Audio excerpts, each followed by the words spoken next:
কখনো বন্যার্থদের জন্য ত্রাণ বিতরণ, কখনো আবার তাদের সাহায্যের নামে টাকা উত্তোলন। এইসব ভান করে জনগণের চোখে ধুলো দিয়ে নিজেকে মানবতার ফেরিওয়ালা হিসেবে উপস্থাপন করতেন ইউটিউবার তৌহিদ আফ্রিদি। কিন্তু তার এই সহানুভূতিশীল চরিত্রের আড়ালে লুকিয়েছিল ভয়ঙ্কর এক বাস্তবতা। জুলাই গণহত্যার হত্যা মামলার আসামি আফ্রিদি গ্রেপ্তারের পর বেরিয়ে এসেছে একের পর এক চাঞ্চল্যকর তথ্য।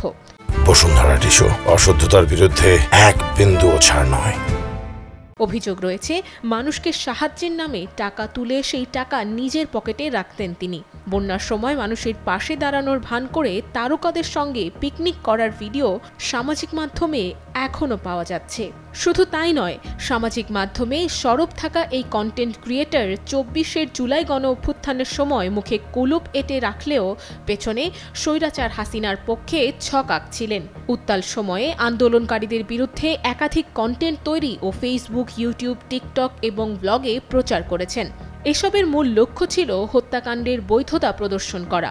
আফ্রিদি শুধু নিজে নয়, অন্য অনেক কন্টেন্ট ক্রিয়েটরকেও হাসিনার পক্ষে কাজ করতে চাপ দিয়েছেন বলে অভিযোগ রয়েছে। এ সময় সোলাইমান সুখন নামে আরও একজন কন্টেন্ট ক্রিয়েটর তাকে এই সব বিষয়ে সাহায্য করেছিলেন বলেও অভিযোগ রয়েছে।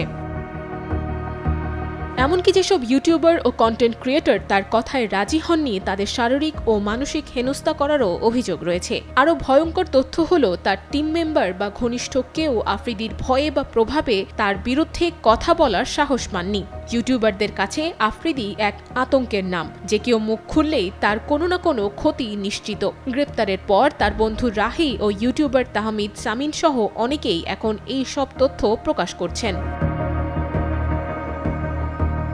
এখানেই শেষ নয়। সম্প্রতি অনলাইন পোর্টাল বাংলা এডিশনে প্রকাশিত একটি ভিডিও প্রতিবেদনে উঠে এসেছে আফ্রিদির ভয়ঙ্কর কর্মকাণ্ড এবং মুনিয়া হত্যার সাথে তার সরাসরি সম্পৃক্ততার প্রমাণ।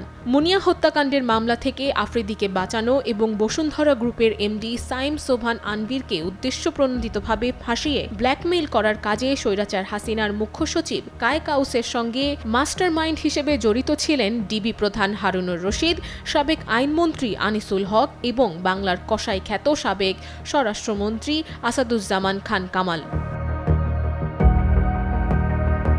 নিজের গুড বয় ইমেজ ধরে রাখা তৌহিদ আফ্রিদির এই বাস্তবতা কেবল একজন ইউটিউবারের জন্য নয়, বরং গোটা কন্টেন্ট ইন্ডাস্ট্রি এবং সমাজের জন্য একটা ভয়ঙ্কর সতর্কবার্তা।